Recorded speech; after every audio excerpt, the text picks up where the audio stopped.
Blasters തങ്ങളുടെ home ground കൊച്ചിയിൽ നിന്നും മാറ്റാൻ ഒരുങ്ങുന്നതായി സൂചന. കലൂർ ജവഹർലാൽ നെഹ്റു സ്റ്റേഡിയത്തിന് പകരം മലപ്പുറം പയ്യനാട് സ്റ്റേഡിയമോ കോഴിക്കോട് EMS സ്റ്റേഡിയമോ ഹോം ഗ്രൗണ്ടായി തിരഞ്ഞെടുക്കാനാണ് മാനേജ്മെന്റ് ആലോചിക്കുന്നത്. കടുത്ത സാമ്പത്തിക പ്രതിസന്ധി നേരിടുന്ന സാഹചര്യത്തിൽ കലൂർ സ്റ്റേഡിയത്തിന്റെ ഭീമമായ വാടക മാനേജ്മെന്റിന് തിരിച്ചടിയാകുന്നുണ്ട്.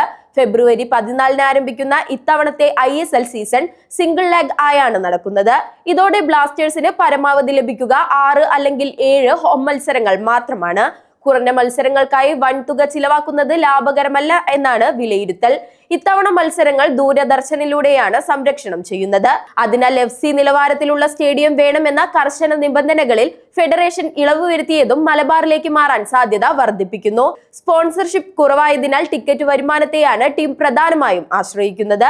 കലൂരിനെ കൈവിട്ട് കൊമ്പന്മാർ മലബാറിലേക്ക് ചേക്കേറുമോ എന്ന കാര്യത്തിൽ ഔദ്യോഗിക സ്ഥിരീകരണം ഉടൻ ഉണ്ടാകുമെന്നാണ് റിപ്പോർട്ടുകൾ.